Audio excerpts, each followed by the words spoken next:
মিয়ানমারকে যুদ্ধে হারাতে বাংলাদেশ কতটুকু সক্ষম। যদি বাংলাদেশ এবং মিয়ানমার যুদ্ধ লাগে তাহলে মিয়ানমারের থেকে বাংলাদেশ কতটা এগিয়ে।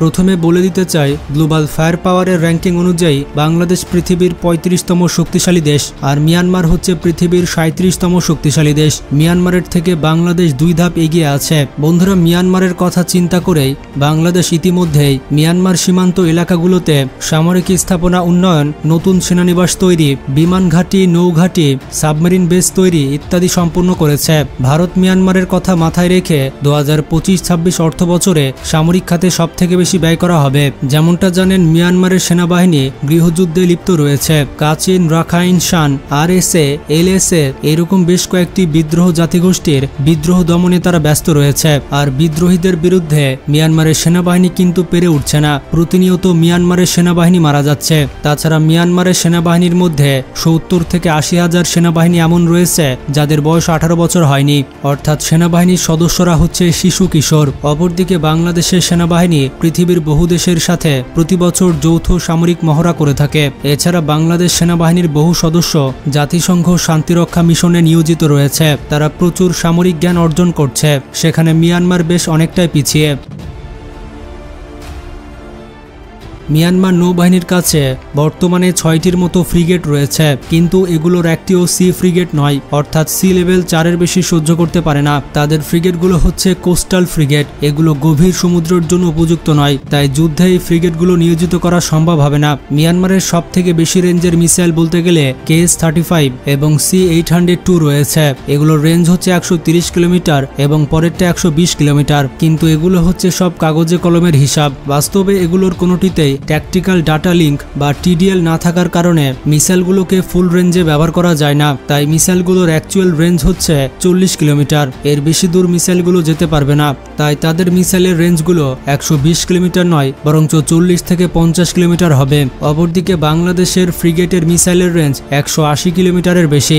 বাংলাদেশের হাতে রয়েছে ২টি সাবমেরিন, অপরদিকে মিয়ানমারের কাছেও ২টি সাবমেরিন রয়েছে। আর বাংলাদেশের যে সাবমেরিন রয়েছে সেই সাবমেরিন মিয়ানমার ধ্বংসই করতে পারবে না, কারণ সাবমেরিন ধ্বংসকারী প্রয়োজনীয় ইকুইপমেন্ট মিয়ানমারের কাছে নেই। মিয়ানমারের কোনো ASW হেলিকপ্টার নেই। এছাড়া তারা যে টর্পেডো ব্যবহার করে তার রেঞ্জ হচ্ছে মাত্র ৭ কিলোমিটার। আর টর্পেডো কখনোই কার্যকরীভাবে ফুল রেঞ্জে ব্যবহার করাও যায় না, তাই কার্যকরী রেঞ্জ ধরা যেতে পারে ৫ থেকে ৬ কিলোমিটার। আর ASW হেলিকপ্টার দিয়ে সাবমেরিন ধ্বংস করা যাবে না, কারণ সেগুলোর রেঞ্জ হচ্ছে মাত্র ১২৫ মিটার, যেগুলো অন্তত বাংলাদেশের ২টি সাবমেরিনকে ধ্বংস করতে সক্ষম নয়।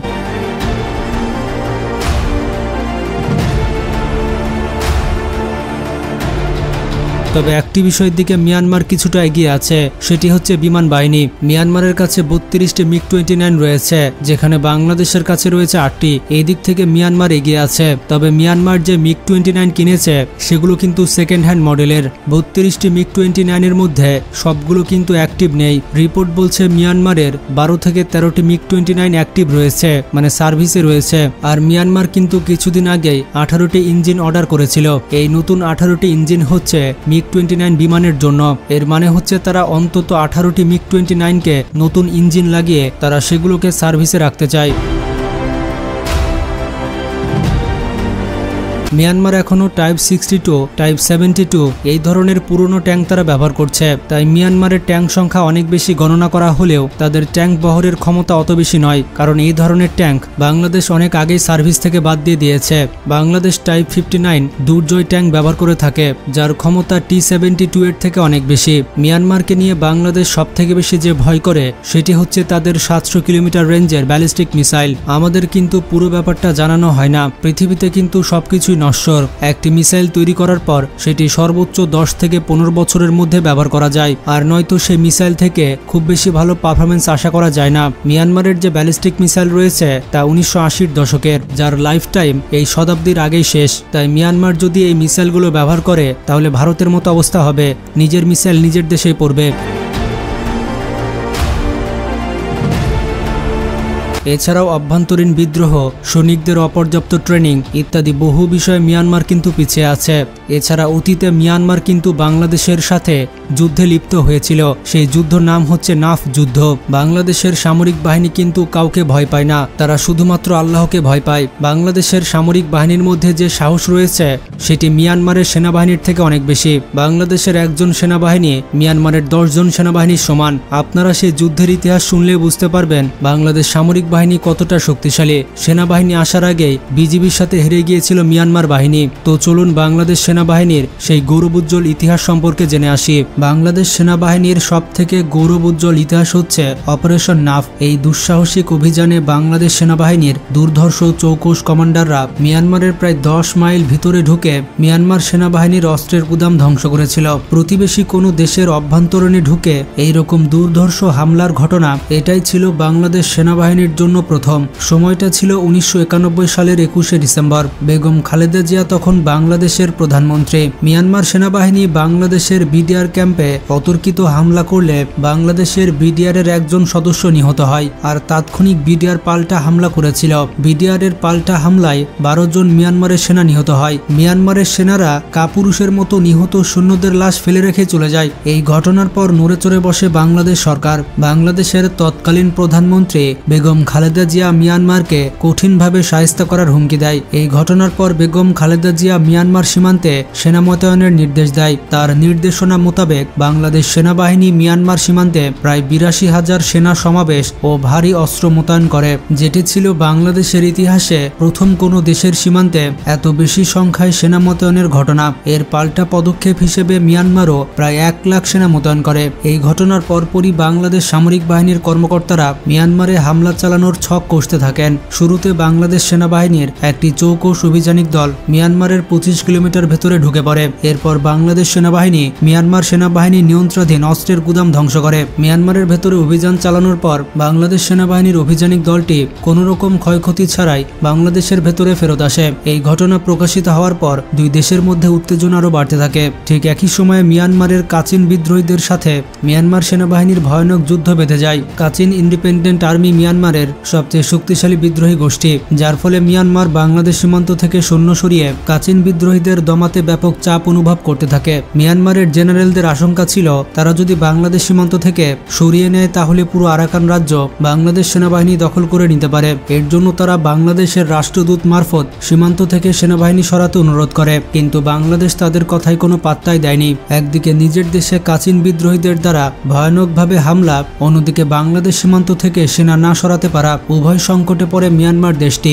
শেষে বাধ্য হয়ে চীন সফরে যান মিয়ানমারের প্রেসিডেন্ট। মিয়ানমারের প্রেসিডেন্ট চায়নার প্রধানমন্ত্রীকে অনুরোধ করে যে বাংলাদেশ যেন তাদের বিশাল বাহিনী এবং ভারী অস্ত্রশস্ত্র সীমান্ত থেকে সরিয়ে নেয়, আর নয়তো মিয়ানমার সেনা সরালে বাংলাদেশ আরাকান দখল করে নিতে পারে বলে তাদের আশঙ্কা ছিল।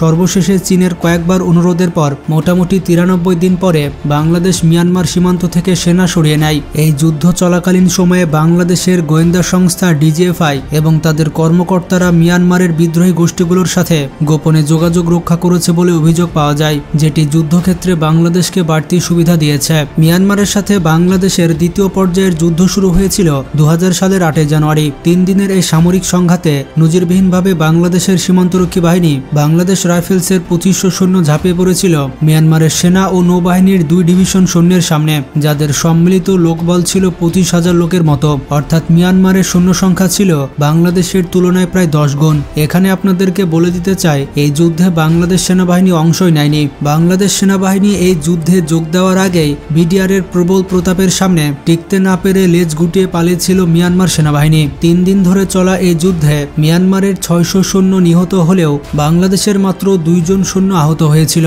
আজ থেকে প্রায় 25 বছর আগে নাফ নদীর তীরে সংগঠিত এই যুদ্ধের একটি লম্বা পটভূমি রয়েছে। 1966 সালে সীমান্ত নিষ্পত্তির সময় তৎকালীন পাকিস্তান সরকার ও বার্মা সরকার একটি চুক্তিতে উপনীত হয়। এই চুক্তির সিদ্ধান্ত অনুযায়ী নাফ নদীর খাদের মাঝের অংশকে 2 দেশের সীমান্ত হিসেবে ঠিক করা হয়। মিয়ানমার অংশে নাফ নদীর 12টি প্রশাখা রয়েছে। চুক্তি অনুযায়ী বার্মা সরকার সেই প্রশাখাগুলোতে এমন কোনো পদক্ষেপ নিতে পারত না যা নাফ নদীর গতিপথে বড়সড় পরিবর্তন আনতে পারে, কারণ সবকিছুর উপরে নাফ নদীর খাদের মধ্যভাগকে আন্তর্জাতিক সীমারেখা হিসেবে সাব্যস্ত করা হয়েছিল। কিন্তু মিয়ানমার সরকার এই চুক্তিকে অগ্রাহ্য করে 2000 সাল পর্যন্ত 12টির ভেতরে 11টিতে বাদ নির্মাণ করে। এতে করে নাফ নদীর মূল প্রবাহ বাংলাদেশের দিকে সরে আসে এবং প্রায় 2500 একর ভূখণ্ড বাংলাদেশ হারিয়ে ফেলে। 2000 সালে মিয়ানমার সর্বশেষ প্রশাখাতে বাদ দিতে চাইলে দুই দেশের সীমান্তরক্ষীদের মধ্যে পতাকা বৈঠকের সূত্রপাত হয়। এই বাদ হয়ে গেলে নাফ নদীর বাংলাদেশের অংশে প্রচুর পরিমাণে ভাঙনের সৃষ্টি হতো, যা টেকনাফ শহরের অস্তিত্ব বিলীন করে দিতে পারত। 1999 সালের শেষ নাগাদ কূটনৈতিক উদ্যোগ ব্যর্থ হলে শক্তি প্রয়োগের মাধ্যমে বাঁধ নির্মাণের উদ্যোগ ব্যর্থ করে দেওয়া ছাড়া আর কোনো উপায় ছিল না। মিয়ানমারের সেনারা আঘাত হানার জন্য প্রস্তুত হয়। এদিকে বিডিআরও গোপন সূত্রে খবর পায় মিয়ানমারের এই অপতৎপরতা সম্পর্কে। তৎকালীন বিডিআরের মহাপরিচালক ছিলেন LM ফজলুর রহমান। সেই যুদ্ধ শুরু হয়েছিল জানুয়ারির 8 তারিখ দুপুর 2:30টায়। জেনারেল ফজলুর রহমান সেদিন নিয়মিত পরিদর্শনের অংশ হিসেবে সেদিন দিনাজপুরে অবস্থান করেছিলেন। সেখান থেকে তিনি কোড ওয়ার্ডের মাধ্যমে অপারেশন শুরু করার আদেশ দেন। যুদ্ধটি শুরু হয়েছিল টেকনাফের ওয়াইকং ইউনিয়নের তোতারদ্বীপ সংলগ্ন একটি জায়গাতে। এখানে নাফ নদীর একটি বাফের সামনে প্রথম গুলি শুরু করে বিডিআর, অর্থাৎ এটি ছিল একটি আক্রমণাত্মক এঙ্গেজমেন্ট। দেশি বিদেশি প্রচার মাধ্যম গুরুত্বের সাথে এই যুদ্ধের খবরাখবর প্রচার করছিল। যুদ্ধ শুরু হওয়ার কিছুক্ষণের মধ্যে জয় পরাজয় স্পষ্ট হয়ে যেতে থাকে। মিয়ানমারের ভেতরে থাকা বাংলাদেশি গোয়েন্দারা প্রতিপক্ষের প্রচুর ক্ষয়ক্ষতির খবর আনতে লাগলো। এই বিপুল ক্ষয়ক্ষতির পেছনে ছিলেন জেনারেল ফজলুর রহমানের এক অভিনব পরিকল্পনা। তিনি এলিমেন্ট সারপ্রাইজ বা ঝুঁকিপূর্ণ মাইন্ড গেম খেলছিলেন। নাফ যুদ্ধের সময় সবচেয়ে বিরল যে কৃতিত্ব বিডিআর অর্জন করে সেটি হচ্ছে শূন্য মৃত্যুহার। 3 দিন ব্যাপী ঘোরতর যুদ্ধে বার্মার 6 শতাধিক সেনা এবং মিয়ানমারের নাগরিক নিহত হলেও বিডিআরের একজন সদস্য মারা যায়নি। তবে গুলিবিদ্ধ হয়ে আহত হওয়ার ঘটনা ঘটেছিল। যে কোনো সামরিক অভিযানের ক্ষেত্রে এটা বিরল এক দৃষ্টান্ত। যুদ্ধের বিজয়ের স্বীকৃতি স্বরূপ তৎকালীন বাংলাদেশ সরকার যুদ্ধে অংশগ্রহণকারী প্রত্যেক সৈন্যকে অপারেশন নাফ নামক একটি বীরত্বসূচক পদক দান করে। ইতিহাসে প্রথমবার বিডিআর সেনাবাহিনীর হস্তক্ষেপ ছাড়াই যুদ্ধে কোনো একক বীরত্ব লাভ করে। এখন হয়তো আপনারা প্রমাণ পেয়েছেন আমাদের বিডিআর এবং সেনাবাহিনী কতটা শক্তিশালী এবং যুদ্ধে অভিজ্ঞ। বিডিআর এবং সেনাবাহিনীর জন্য ঝটপট ভিডিওটিতে লাইক দিয়ে দিন এবং চ্যানেলটি সাবস্ক্রাইব করে ফেলুন। আর ভিডিওটি বেশি বেশি শেয়ার করে বন্ধু বান্ধব এবং আত্মীয় স্বজনদের জানিয়ে দিন।